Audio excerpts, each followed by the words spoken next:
She walked into that church with nothing but the dress on her back and the dignity she had spent her entire life building one hard day at a time. The flowers were beautiful. The music was perfect. And every single person sitting in those pews, people she had known her whole life, people who had watched her suffer and struggle and survive, was thinking the exact same thing. She could feel it the way you feel cold air coming under a door you cannot see. She could feel it in the way his mother looked at her. She could feel it in the way his brother Warren stood at the front of that church with an expression she would spend 15 years trying to decode. And she could feel it in the way Thomas, her husband, the man she was walking toward, smiled at her with something in his eyes that was warm and distant all at the same time, like sunlight coming through frosted glass. 300 people. One bride. And a secret so heavy that it would take 15 years, one dinner table, and a young man named Ethan to finally drag it into the light where everyone could see it for exactly what it was. Before we go any further, let us know in the comments where you are watching from right now. We would love to hear from you. And if you have not already, please hit that subscribe button so you never miss any of our upcoming videos. Now let us get into this story, because it is one of the most extraordinary things I have ever had the opportunity to tell. Caroline Jean Merritt was born in the early spring of 1965, the third of 4 children, in a small mill town outside of Spartanburg, South Carolina, the kind of place where the cotton fields give way to red clay roads and everybody waves whether they know you or not. Her father, Earl Merritt, worked at the textile mill 6 days a week for 31 years without a single promotion, not because he lacked intelligence but because he lacked the particular combination of ambition and ruthlessness that the mill's management seemed to require of the men it elevated. Her mother, June, was a woman of extraordinary quiet strength, the kind of woman who made a hot breakfast every morning regardless of how little sleep she had gotten, who ironed her children's school clothes the night before, who never complained about anything in earshot of her kids because she had decided early on that her children were not going to grow up believing that the world was harder than it had to be.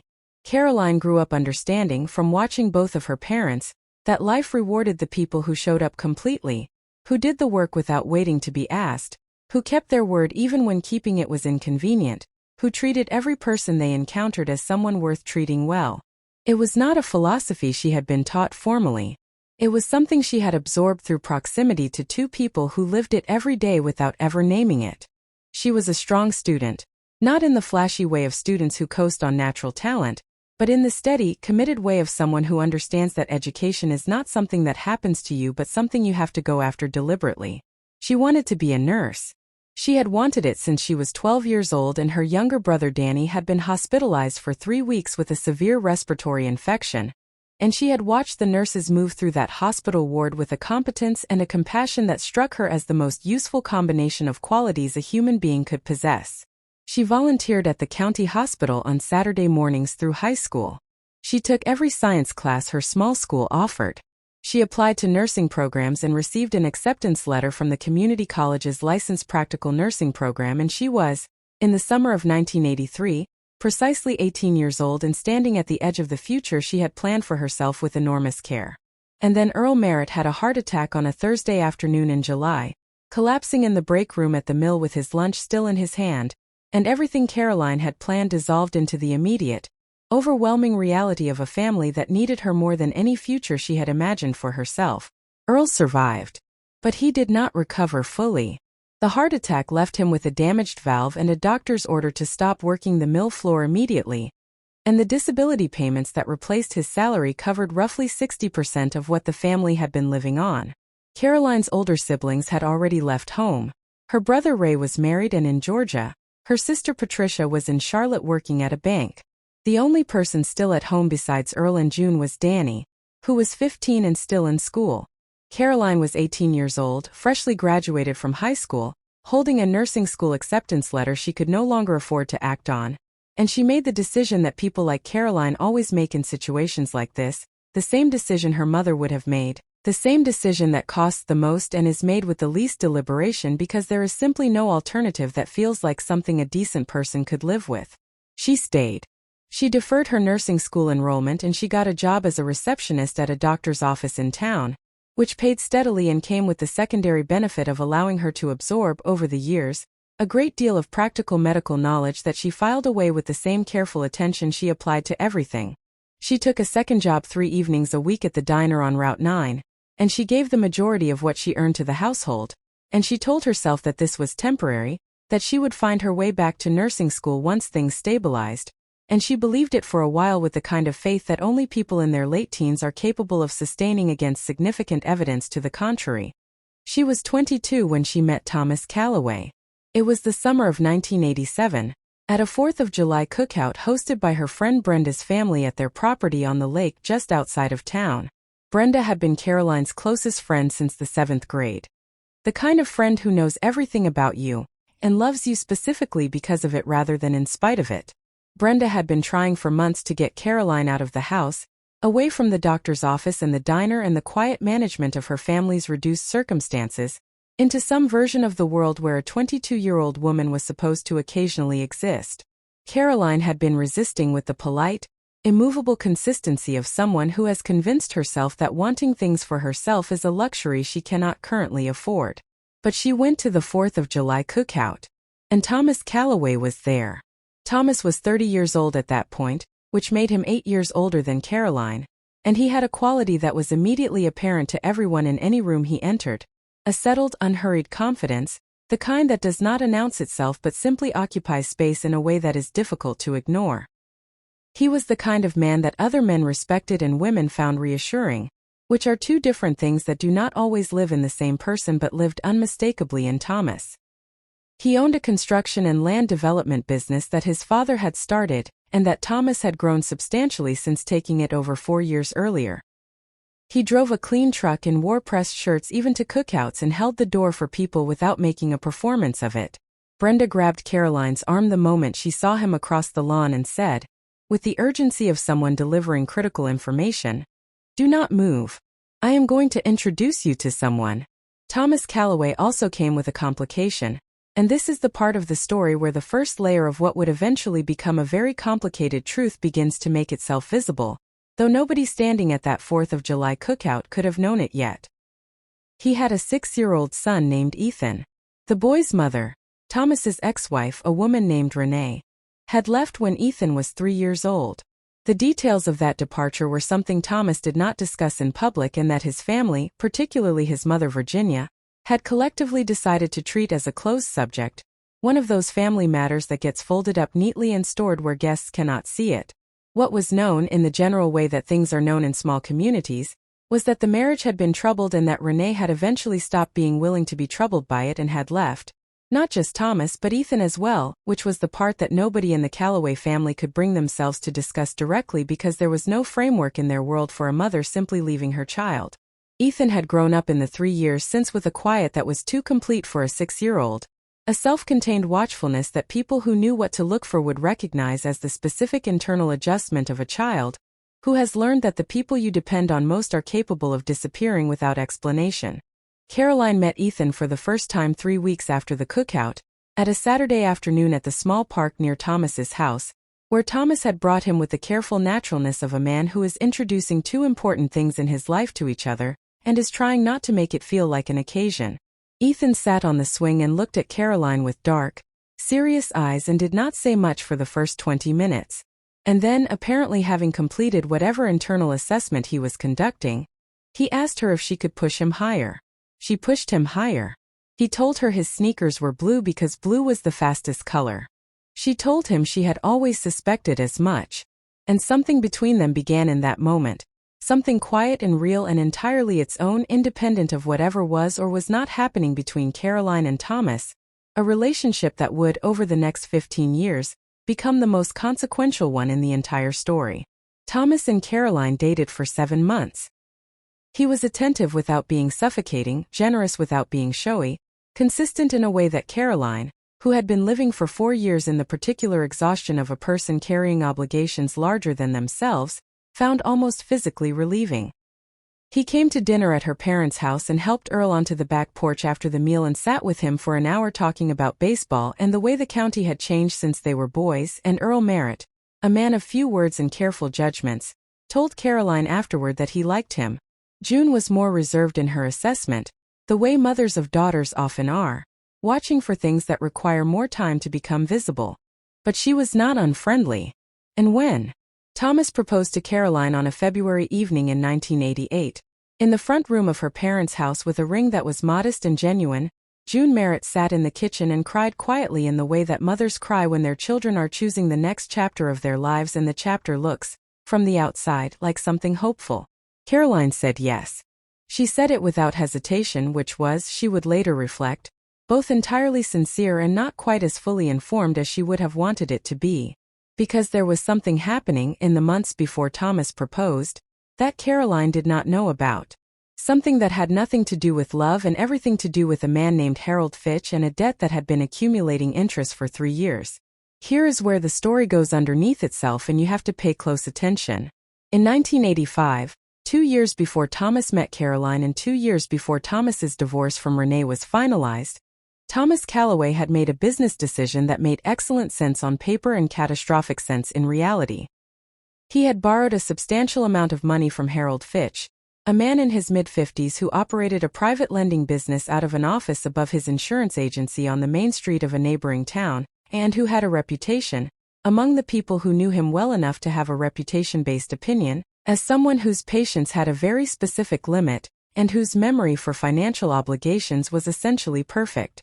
Thomas had borrowed the money to fund the expansion of his construction business into a larger market, a move he had believed in completely, had planned carefully, and that had run directly into a wall of circumstances he had not planned for.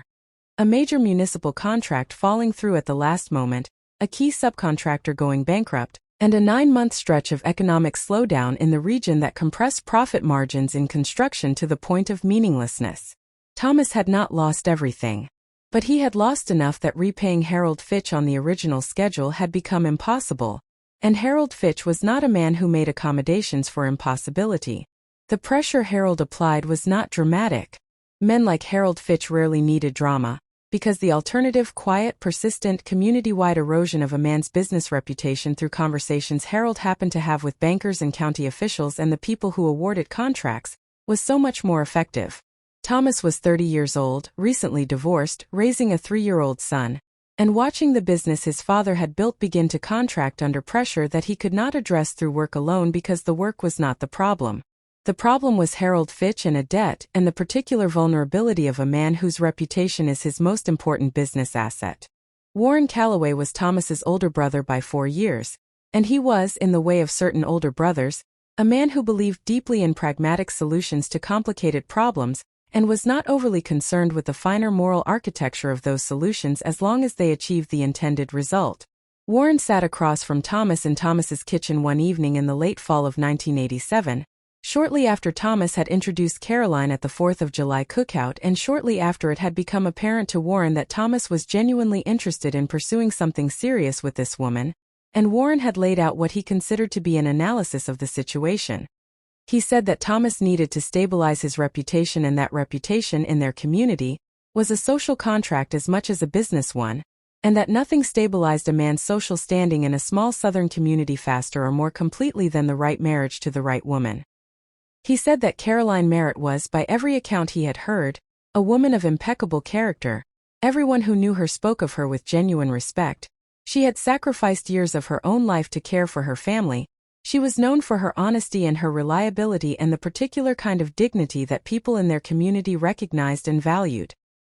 He said that Harold Fitch, who had his own reputation for paying attention to the personal lives of the men who owed him money, would be significantly less inclined to continue applying pressure to a man who was visibly building a respectable family life. Warren said, "She's right for you anyway, Thomas. You're going to tell yourself it's purely practical and it's not. But the practical part is also true. So do both things at once and stop making this harder than it has to be." Thomas sat with that for a long time. And then he said the thing that would become the stone at the center of every ripple in the next 15 years of Caroline's life. He said, "She cannot know any of this, Warren. Not any of it. Not why, not Harold, none of it. If she finds out, everything falls apart." Warren said he understood. And he said nothing further on the subject. What Warren did not say, and what Thomas had not told him because Thomas had not told anyone, was something that had happened several months before Harold Fitch became a problem. In the early spring of 1985, Thomas Calloway had heard about the Merritt family through a chain of community knowledge that moves through small towns the way weather moves, invisibly and everywhere at once. He had heard that Earl Merritt had had a heart attack. He had heard that the eldest daughter still at home had given up her nursing school plans to help support the family. He had heard, through someone who knew Brenda, that Caroline Merritt was working 2 jobs and had been doing so for nearly 2 years without a word of complaint, and that the family was behind on several bills, including a medical bill from Earl's hospitalization that had grown, with interest, to a number that a family living on a mill worker's reduced disability payments had no realistic path to paying. Thomas Calloway had contacted the hospital through an intermediary and paid that bill. He had asked for his name to be kept entirely out of it. He had told no one. He had done it because it seemed to him like the right thing to do, the way certain people do right things quietly without needing those things to be witnessed or acknowledged or returned, and then he had filed it in the part of himself that he did not discuss publicly and moved on with his life. He did not connect that act in his own mind to anything that came after. He told himself it had nothing to do with proposing to Caroline, that the proposal was about Warren's pragmatic calculation dressed in genuine feeling, and he kept the 2 things separate in his mind the way people sometimes separate things that are, in fact, the same thing seen from 2 different angles. The wedding was held on a Saturday in April of 1988. It was a warm spring day in South Carolina, the kind that arrives in April like a promise, all blooming dogwood and clear light and the smell of cut grass, and the small Baptist church on the edge of town was filled with the people who had known Caroline Merritt her whole life. She wore a dress that June had helped her select. Not her mother's dress, because June's dress had been lost in a move years before, but a new one, simple and white and entirely right on her.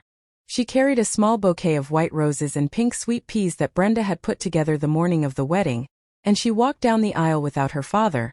Earl's health made it impossible for him to stand for any length of time, and she walked it alone, the way she had walked most of the difficult stretches of her life, with her chin up and her eyes forward and her face giving away nothing of whatever she was carrying underneath. Thomas was waiting at the altar with an expression that was genuinely warm and also, if you knew how to look for it, which most people in that church did not, something more complicated than warm. Something that had a layer of resolution in it, of a man who has decided on a course of action and is committed to it and is also somewhere beneath the commitment, reckoning privately with what the commitment means. Caroline did not look for it.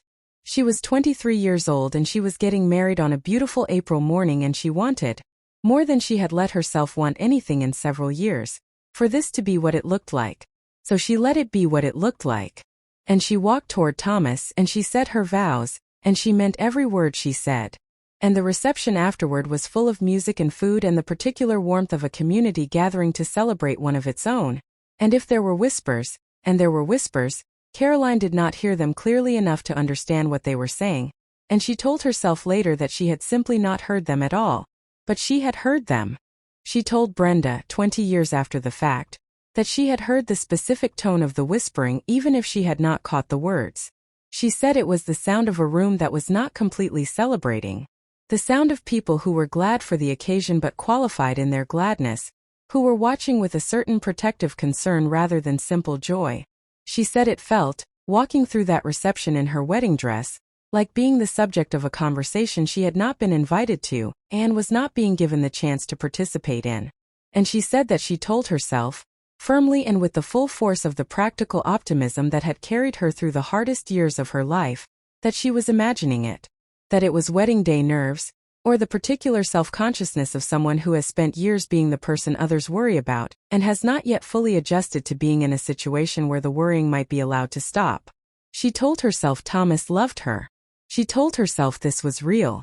She said her vows again quietly to herself on the drive to where they were spending their wedding night, like a woman who needs to hear something twice before she can hold on to it completely. The first year of marriage was what Caroline would eventually describe, to Brenda and to no one else during that period, as beautiful in the way that certain difficult things are beautiful, not because the difficulty was romantic, but because you are so determined to find the beauty that you become expert at locating it even when it requires looking harder than it should.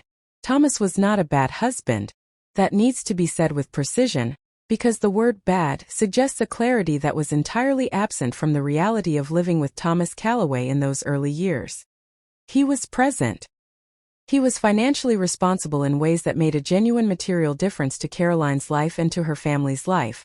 Thomas quietly covered the remainder of Earl's outstanding medical debts within the first 6 months of their marriage, in a way that he presented as simply managing family finances, but that Caroline understood even then was more deliberate than that. He helped Ethan with homework and showed up at Ethan's school events and was, by every visible measure, a committed father. He was not cold to Caroline. He was not distant in the way of a man who wishes he were somewhere else. But there was a quality to his presence with her specifically, a subtle persistent reservation that she could feel without being able to name, the way you can feel a room is slightly wrong before you can identify which element of it is off. She felt in the moment that she tried not to dwell on it, like a woman who was being taken care of rather than one who was being chosen. Like someone whose well-being he had committed to professionally and was honoring that commitment with integrity, but for whom the commitment had preceded the choosing rather than growing from it. She felt at times like a very kindly managed obligation. And she did not say any of this to anyone, because saying it would have required her to follow the feeling wherever it led, and she was not yet ready to do that. What she was ready to do, and what she did with the same quiet determined energy she had applied to every hard thing in her life, was built. She re-enrolled in the licensed practical nursing program she had deferred 5 years earlier. She took evening classes 3 nights a week, studying at the kitchen table after Ethan was in bed and Thomas had gone upstairs, her textbook spread out under the kitchen light in the particular silence of a house at 10 o'clock at night. She completed her LPN certification in 1990 and passed her boards on the first attempt and got a job at the county hospital, the same hospital where she had volunteered on Saturday mornings in high school, where she had first understood what she wanted to do with her life. She was 25 years old when she walked onto that ward in her scrubs for the first time as a licensed nurse, and she felt, for the first time in 4 years, that she was standing in the life she had been meant to be living. She was good at nursing with the specific rare competence of someone who is doing exactly what they are built for. Her patients trusted her with a speed that surprised newer staff members, and the doctors who worked with her noted early on that she had a quality of attention that was uncommon, a way of actually hearing what a patient said rather than processing it from behind the professional distance that long experience often builds in medical workers. She earned a reputation. Then she earned a better one. She advanced to RN through a bridge program the hospital supported, studying while working, and by the mid-90s she was one of the more senior nurses on her floor, respected by her colleagues and trusted implicitly by the patients who came through her care. Ethan was growing up in the middle of all of this. He was 7 when his father married Caroline, and by the time Caroline was finishing her nursing certification, he was 10 years old and had undergone, in that 3-year span, a transformation that the people around him noticed with a warmth that was occasionally sentimental but was grounded in something real. Ethan Calloway had been a closed child, watchful, self-sufficient in the way of children who have learned early that the world is not reliably safe, careful about what he let himself want because wanting things had, in his short experience, a history of producing disappointment. Caroline had not tried to force that open. She had not performed maternal enthusiasm at him or demanded that he respond to her with a warmth he was not yet capable of. She had simply been present, steady and warm and consistent in the daily, undramatic way that children who have been made uncertain by loss require. Not grand gestures but reliable small ones, lunch made the way he liked it, a listening quality when he talked that communicated that what he said was actually being received, a patience with his silence that did not treat the silence as a problem to be solved.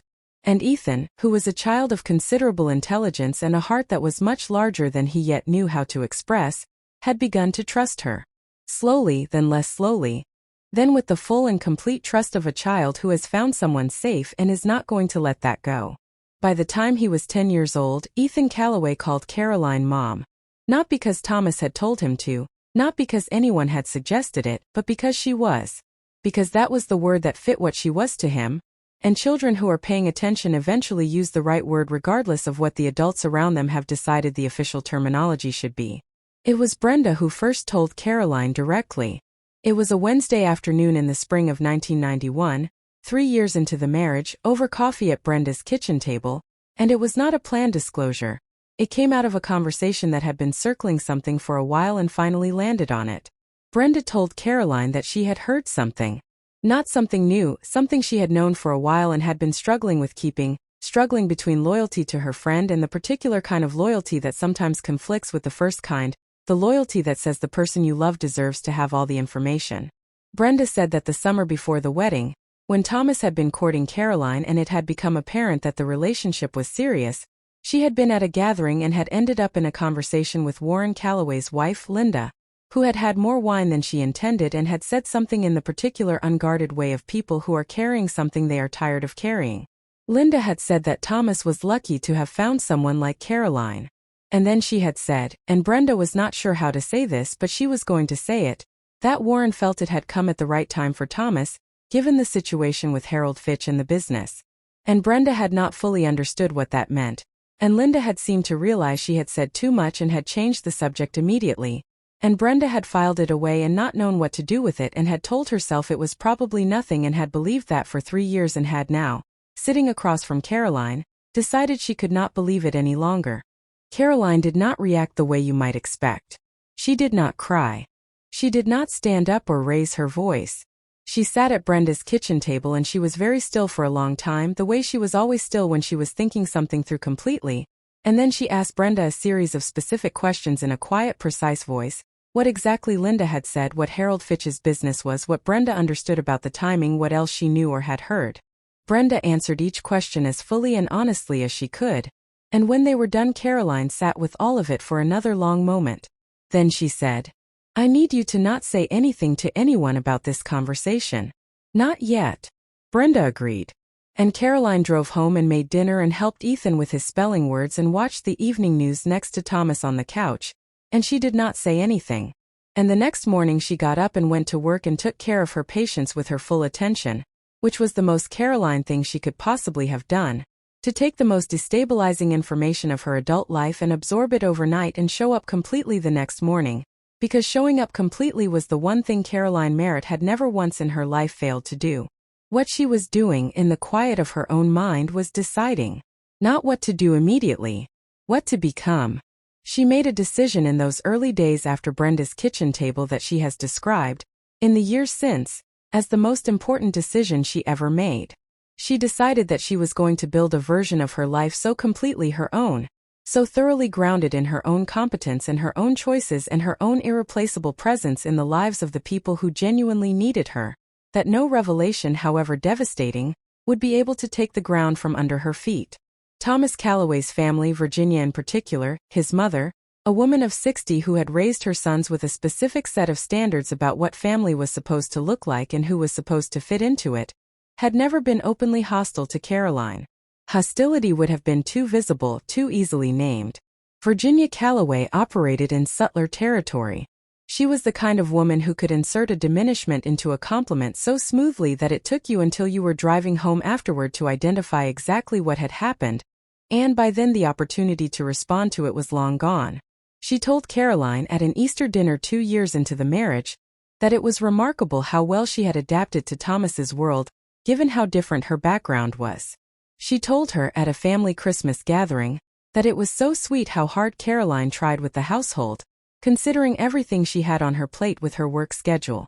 At Thomas's 45th birthday dinner in 1999, she raised her glass and said, with the smile of a woman who has decided that the occasion warrants a certain ceremony, that Thomas had always had a particular talent for recognizing people who needed someone to believe in them. Every person at that table understood what she meant. Thomas looked at his plate. Warren looked at his wine. And Caroline, who had by that point spent 11 years developing a nearly encyclopedic understanding of exactly what Virginia Calloway was, and was not doing with her words, smiled pleasantly and said, "Virginia, can I get you another roll?" She was not being passive. She was being strategic in the specific way that women who have decided to win a long game are strategic, choosing the moment and the ground and the terms of the eventual confrontation rather than accepting the terms being offered to her. And what Ethan was doing across the table at age 18 was watching every word of that exchange and filing it away with the particular attention of a young man who understands that something important is happening and who has been, for a very long time, deciding what to do about it. Ethan had been sitting at the top of the stairs again. Not literally. He was a grown man by the time the dinner in question happened. But metaphorically, he had never left that position. He had been 8 years old the first time he heard something he was not supposed to hear. Not at the top of stairs, but in the back seat of his father's truck in the early spring of 1989, parked outside the hardware store on a Saturday morning while Thomas sat in the driver's seat talking to Warren through the open window. He had been lying across the back seat with a comic book, and Thomas and Warren had believed he was asleep because he had been quiet for a long time, which was a thing Ethan was often and easily.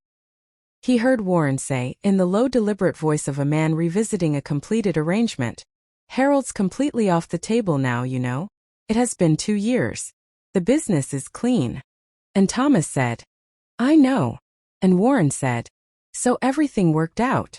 And Thomas was quiet for a moment, and then he said something that Ethan, at 8 years old, only partially understood but stored completely, in the way that children store things that feel important before they have the framework to know why. Thomas said, "She deserves better than how this started, Warren." "I know that," Warren said. "Well, started where it started. What matters is where it is now." And then they talked about something else, and Ethan lay in the back seat with his comic book and did not move and did not say that he was awake, and something settled into him that day that would take 17 years to come out. He had spent those 17 years watching Caroline. He had watched her get her nursing certification and advance to RN and build the reputation she had built at the hospital, where everyone who knew her spoke of her with the particular warmth that is reserved for people who are exceptionally good at something that matters. He had watched her manage his grandmother Virginia's casual, consistent diminishments with a grace that Ethan, as he grew older and began to understand what was being done to her, found increasingly painful to witness. He had watched his father, whom Ethan loved with the complicated, clear-eyed love of a child who sees a parent fully, live with what he had done in the way of a man who has decided that becoming better than the worst version of himself is sufficient payment for having been the worst version of himself, which is a form of moral economy that Ethan had come to understand was not sufficient. It was not sufficient because it left Caroline without the full truth of her own life. Because whatever Thomas had become, and he had become genuinely something better than what he had been, Caroline was still living inside a story that had been constructed partly without her knowledge and partly without her consent, and she deserved to know that. Ethan had rehearsed the conversation 100 times. He had started it in his head and stopped it again, weighing the cost of speaking against the cost of silence, asking himself whose place it was to tell what he knew, arriving at different answers on different days and then arriving, eventually, at the only answer that he could actually live with. It was Thomas's 55th birthday, May of 2004. Caroline had been planning the dinner for weeks in the thorough, attentive way she did everything: the menu, the guest list, the flowers on the table, the cake that Ethan's childhood friend had offered to make because she owned a bakery now and it was a milestone birthday and it deserved a real cake. The dining room of the house Thomas and Caroline had lived in for 16 years was full of the people who mattered to them: Virginia and her sister Gloria, Warren and Linda, several of Thomas's longtime friends from the construction industry, Ethan, who was 23 now and teaching history at the middle school in town while he finished his master's degree, and Brenda, whom Caroline had insisted on inviting because Brenda was one of the most important people in her life, and she was not hosting a milestone birthday without her. The table was long and covered in a linen cloth that Caroline had pressed herself that morning, and the food was extraordinary in the way that Caroline's cooking always was, not because she showed off but because she cooked the way she did everything else, with her complete attention and genuine care for the people she was feeding. The candles were lit. The wine was poured. The conversation moved through its natural currents: stories about Thomas in his younger years, jokes at Warren's expense that Warren received with the ease of a man accustomed to being the subject of family humor, updates on children and grandchildren and the various ongoing projects and dramas that make up the texture of a family's shared life. It was, by every external observation, a beautiful evening. And then Virginia raised her glass for a toast. Virginia was 69 years old and had been, in the 16 years since Thomas and Caroline had married, an immovable monument to her own particular worldview. She had softened in some respects. The rougher edges of her early dismissal of Caroline had smoothed over time into something that was at least presentable in company, if not warm. But she had not changed in any fundamental way, because Virginia Calloway did not change fundamentally, and she had decided on the occasion of her son's 55th birthday that it was an evening for honest sentiment. She stood at the head of the table, or rather, she stood at the chair adjacent to the head of the table, because the head of the table was where Caroline sat, which was a detail that Virginia had never fully accepted. And she raised her glass and she looked around the room and then she let her eyes rest on Caroline and she said, With the confidence of a woman who has never once in her life been made to reckon with the consequences of what she says at dinner tables. Thomas has always been the kind of man who takes on other people's problems as his own. I think that says something about his character. It's always been one of his most generous qualities. She paused, and then she added, with a smile that was pleasant and aimed like a blade. Caroline, I think we can all agree you've been a beneficiary of that particular quality of his. The table absorbed this in the particular way of people who recognize something cutting and are deciding whether to respond or let it pass. Warren looked at the centerpiece. Linda put her hand briefly over her mouth. Brenda, who was sitting 3 seats from Caroline, went very still. Thomas began to open his mouth. And Ethan pushed back his chair and stood up. He did not raise his voice. He did not make any of the dramatic gestures that a person might make if they were doing this for effect rather than because they had simply run out of reasons to stay seated. He stood up the way you stand up when you have been carrying something for a long time and have finally set it down in the right place and your body knows it before your mind has finished processing the decision. He was 23 years old, 5'11", with Thomas's quiet physical presence and Caroline's specific quality of attention, the way of looking at a room that communicates that you are actually seeing what is in it. He looked at Virginia first. Not with anger. With something that was more deliberate than anger, more measured and in some ways more difficult to receive. Then he looked at Warren. And then he looked at his father. And then for just a moment, he looked at Caroline, and what was in his face when he looked at her was something that everyone at that table would remember for the rest of their lives. A combination of love and regret and the specific tenderness of a person who is about to do something painful for someone they would rather not cause pain to, but who has understood that the pain of the truth is better than the alternative. He said, I need to say something. I need everyone at this table to hear me completely before anyone responds. He said it quietly, and the quiet of it was more commanding than volume would have been, and nobody at that table said a word. He said, Caroline is not a beneficiary. Caroline is not someone Thomas took on out of generosity or pity or any other quality that implies she was a problem to be solved. She is the person who has held this family together for 16 years with a level of grace and commitment and absolute reliability that none of us in this room have fully earned the right to take for granted. And I am not going to sit at this table and listen to language that suggests otherwise. He paused. He kept his eyes on his father. Dad. I was 8 years old in the back of your truck outside the hardware store. You and Uncle Warren were talking. You thought I was asleep. Thomas's face across the table went completely still. The color left it the way color leaves a room when the light goes out, quickly and completely. Warren's hand moved to his glass and stopped. Ethan continued. I know about Harold Fitch. I know about the debt and the business and what Warren told you about what marrying Caroline would do for your reputation with him. I have known for 17 years. I kept it because I was a child and then because I was trying to decide whether it was mine to tell, and then because I kept genuinely stubbornly hoping that you would tell her yourself. You didn't.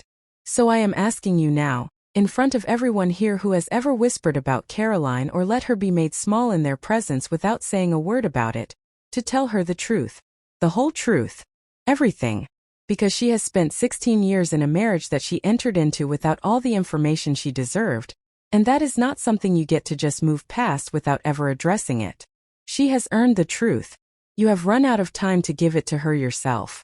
So I am asking you to give it now.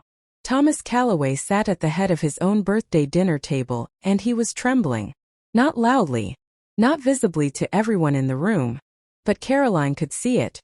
The slight, involuntary movement of his hands on the tablecloth, the way his jaw held a tension it did not normally carry, the pallor that had moved across his face and was not leaving. This was the man who had always been the steadiest presence in any room he occupied, whose composure had always been one of his most consistent qualities, who had managed his image and his narrative and the careful architecture of his private life for 2 decades with a composure that had never once publicly faltered. And now at 55 years old, at a birthday dinner his wife had planned for weeks, called to account by his 23-year-old son who had been carrying a truth since childhood that Thomas had prayed he had not fully understood. Thomas Calloway was trembling. And every person at that table saw it. And nobody said a word. Thomas spoke for a long time.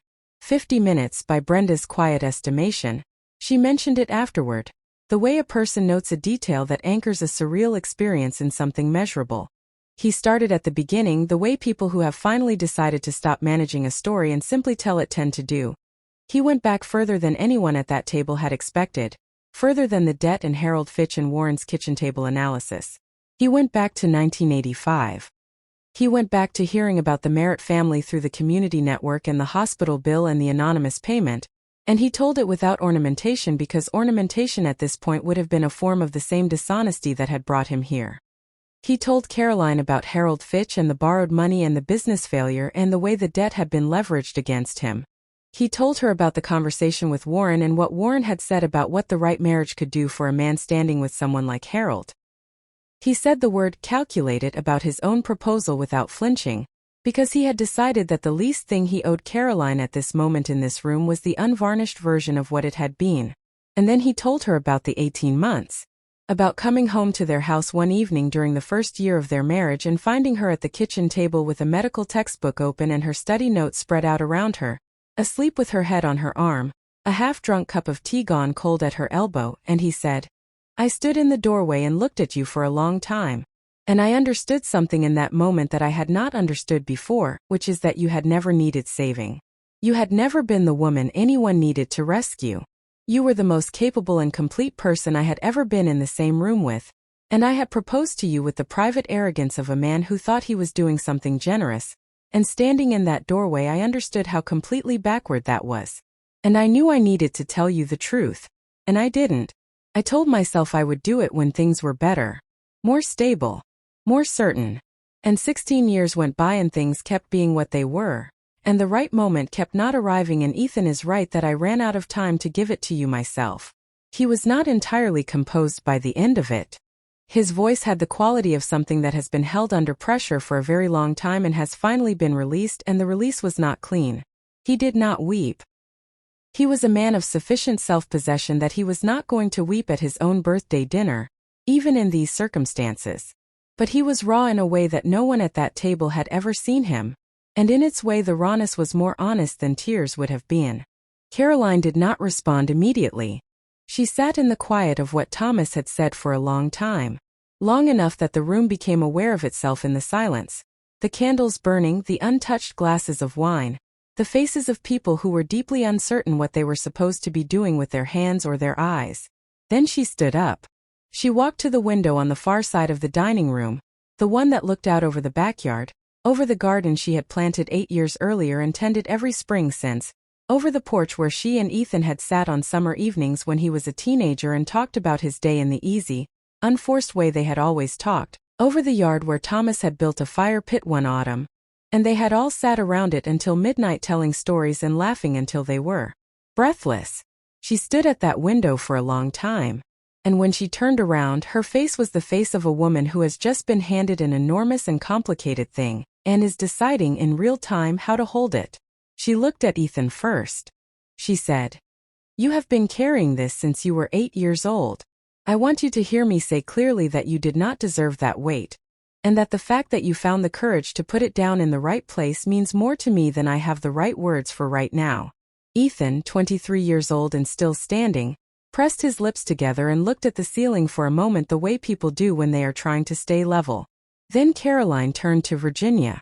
She said, "Virginia, I have cooked in your son's house and raised your grandson, and I have worked double shifts at that hospital and come home and made dinner and helped with homework and kept this family's finances organized through 2 recessions, and I have done all of it without asking anyone at this table to notice or to acknowledge it. I am not telling you this for credit. I am telling you because you have spent 16 years speaking about me in ways that suggest I am here on someone else's sufferance, and I would like you to look at me right now and tell me that you see what is actually true." Virginia Calloway, 69 years old, who had been the social and moral authority of the Calloway family for 4 decades and who had never, in the memory of anyone who knew her, been put in a position of having to acknowledge being wrong about anything of consequence, sat very still and looked at Caroline and said, after a silence that lasted long enough to be itself a kind of statement, "You have always been more than I gave you credit for." It was not an apology. It was the most that Virginia Calloway was capable of, and Caroline received it as what it was and gave it exactly the weight it deserved and no more. Then she looked at Thomas. She said, I am not going to pretend I am not angry. I am angry in a way that is going to take a long time to fully understand, because the thing you have told me tonight changes the story of my own life in ways that I have not yet had time to think through completely. And I am not going to make any decisions in this room this evening, because that is not who I am, and I am not going to start being someone else because the circumstances are difficult. She paused. What I will tell you is this. I built a life here. I chose this life every day with every choice I made, with the nursing certification and the work and the care I put into this house and this family and your son. I chose it. Not because I had nowhere else to go. Because I chose it.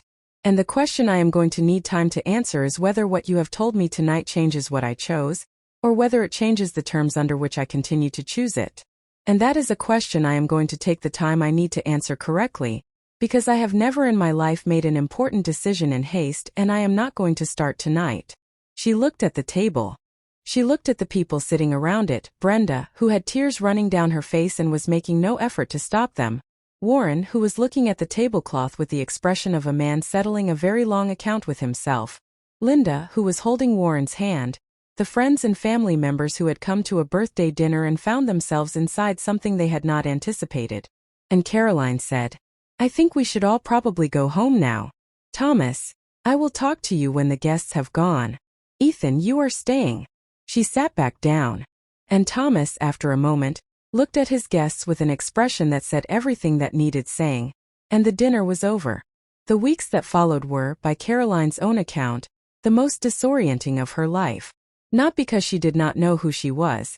She knew with perfect clarity who she was, had always known, and that clarity was the thing that had made it possible to absorb the evening without collapsing.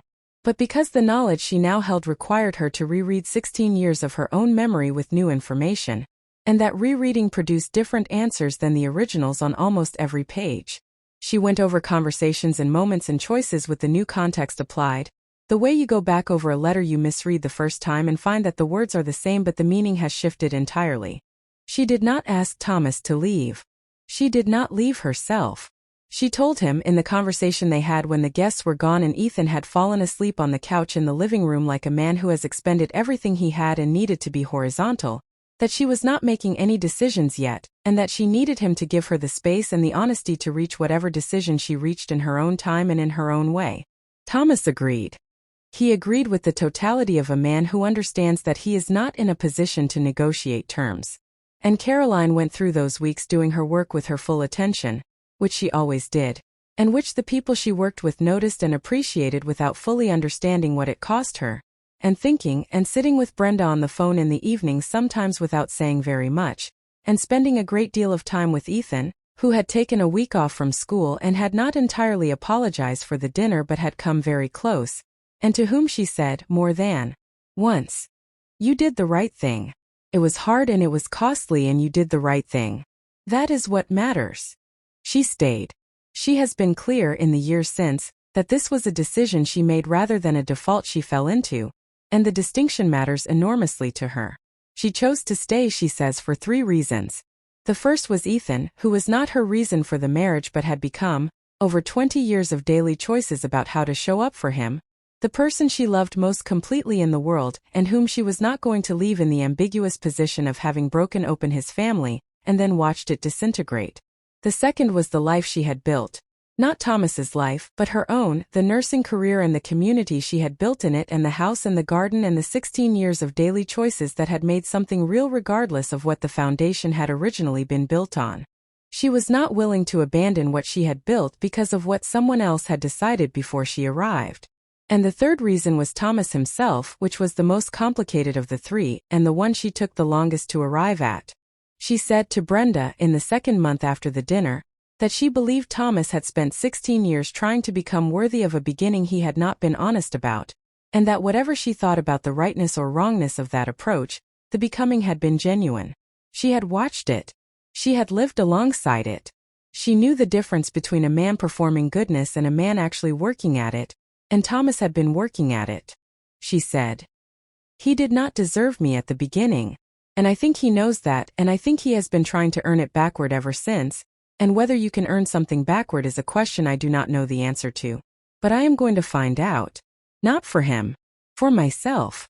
Because I have not yet finished deciding what I want from my own life, and I am not going to let his mistake make that decision for me. They went to counseling. Thomas had suggested it before she asked, which she registered and gave weight to. The sessions were not easy, they never are, when the work being done is genuine rather than performative, when the things being said are the real things rather than the presentable versions of them. There were sessions where Caroline sat in silence for long stretches, not because she had nothing to say but because she was deciding whether what she had to say was something she was ready to give to this particular conversation.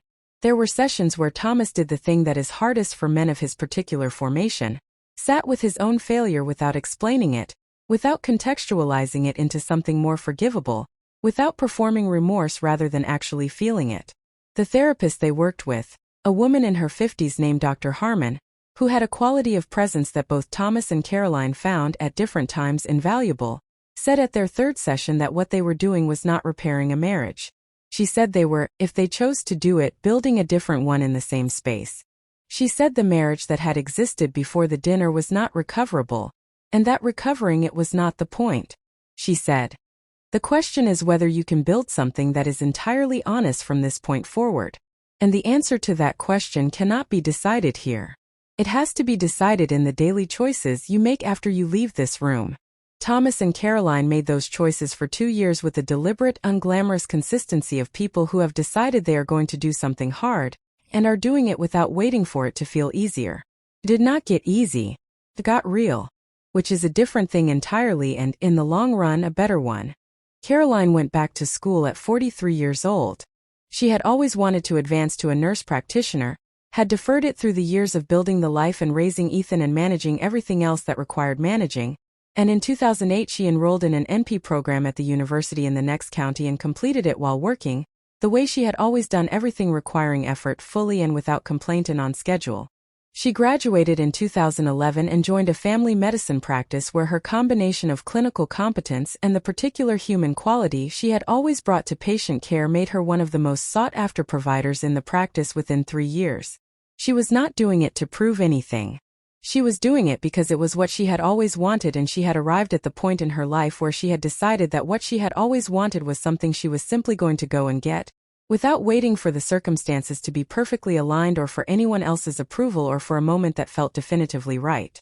At 50 years old, Caroline Calloway walked into her own career with the same determination she had brought to everything else, and the career received her as if it had been waiting all along. Ethan became the teacher he had set out to become. He finished his master's degree and went to work at the middle school in town where he stayed for 4 years before moving to the county's largest high school, where he taught history and coached the debate team and was known among his students with the particular combination of reverence and genuine affection that very few teachers earn, the kind that is the result not of trying to be liked but of being consistently and unflinchingly honest with young people who are accustomed to adults, softening everything. He married at 31, a woman named Sarah who taught at the elementary school 2 blocks from his, and who had his same quality of paying full attention to the people she was talking to. They had 2 children, a girl and then a boy, and Caroline was present at both births because Ethan had asked her to be there, and there was nowhere else on earth she would have been. She held each baby in the first hour of their life and felt, in that holding, the full weight of everything that the previous 20 years had been about, the choosing and the staying and the building and the cost of all of it, and found that the weight felt right, that she was holding it in the right place, that it was hers. Virginia Calloway died in 2013, at 78 years old, in the assisted living facility where she had spent her last 2 years. She had declined steadily from a stroke she suffered in 2011, and in the diminished, quieter version of herself that the stroke produced, something had softened that had never been soft before. She asked Caroline to visit more than she asked anyone else, which Caroline did without being asked twice. They did not have dramatic conversations of reconciliation. Virginia was not built for drama at the end of her life any more than she had been at the height of it.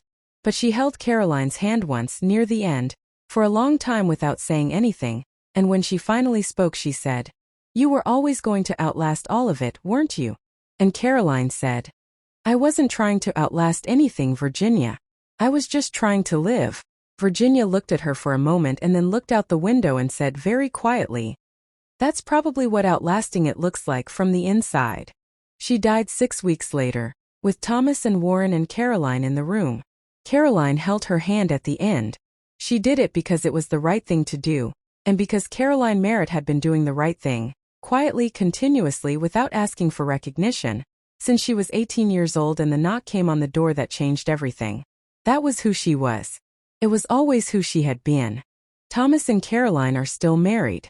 They have been married for 37 years at the time of this story, and the marriage that exists now, by both their accounts, bears very little resemblance to the one that existed before October of 2004. Not in its surface details, which are largely the same, but in its interior, in the quality of what is present between them. Thomas has said in the years since the dinner that the night Ethan stood up and asked him to tell the truth was the most important night of his life. Not the most comfortable, not the most welcome, but the most important, in the way that the moments which demand the most of you are often the most important, because they are the moments that clarify what you are actually made of and give you the chance to be made of something better. He has said that he spent the first 16 years of their marriage trying to deserve Caroline by becoming a better version of himself without telling her the truth, and that he understands now that becoming better while concealing the truth is not, finally, becoming better. He has said that the honest marriage they have built in the 21 years since the dinner is the only real thing he has ever been part of. Caroline has said something different. She has said that what she thinks about most is not the marriage, not Thomas, not the dinner or the revelation or any of the dramatic moments that are the most visible parts of the story. She thinks about the years before all of that. The quiet years. The years of studying at the kitchen table and pushing Ethan on the swing and working the overnight shifts and sitting in her car in the hospital parking lot for 10 minutes before driving home because she needed 10 minutes of quiet that belonged to nobody but her. She says, "Those years made me. Not dinner. Not what came after. The years when no one was watching and I was building anyway, those are the years I am most proud of. Because I was not building them for anyone else. I was building them for myself. And they were there when I needed them. That is what I would want anyone who has ever been in my position to understand. Build it for yourself. It will be there when you need it. I promise you it will be there." That is what this story is finally about, when you look at it completely. It is about a woman who was handed a diminished version of herself by the people around her and refused, without drama or announcement, to live inside it. Who built something real in the quiet years when the building was invisible, and the costs were high and the recognition was nowhere to be found. Who raised a child that was not born to her with the full force of her complete attention and love and produced, in that raising, a young man of extraordinary courage who stood up at a birthday dinner at 23 years old and did the thing that the adults around him had failed to do. Who stayed in a complicated marriage not from weakness but from the specific, clear-eyed strength of someone who has examined all her options and made a choice with both eyes open and the full knowledge that she is choosing because she wants to, not because she has to. Who forgave the people who had diminished her not because they fully deserved forgiveness, but because carrying the weight of their failure was not something she was willing to do at the expense of the life she still had ahead of her. Who became, finally, in her own life and on her own terms, exactly what she had always been capable of being. The woman that everyone had already decided about. Who turned out to be the most capable person in the room. Now let me ask you something. And I want you to think about it honestly, because it is not a simple question and it deserves more than a simple answer. If you had been Caroline, if you had come to the end of that dinner in May of 2004 knowing everything you had just been told, what would you have done? Would you have stayed? And do you think staying was the stronger choice or the harder one or both, and is there a difference? I genuinely want to know what you think. Drop your answer in the comments below. And if someone you love came to mind while you were watching this, someone who is in the quiet years right now, who is building something real while the people around them are too busy deciding what she is to notice what she is building, share this with her. Sometimes the right story finds someone at exactly the right moment. Let this be that for someone today. And before we go, please let us know in the comments where you are watching from. We truly love hearing from our community all around the world. And if you have not yet subscribed, now is the time, because we have more stories coming that you do not want to miss. Stories like Caroline's. True, complicated, extraordinary stories about people who refused to become what the world decided they were. Those are the stories that matter. And we will keep telling them. Take care of yourselves. I will see you in the next one.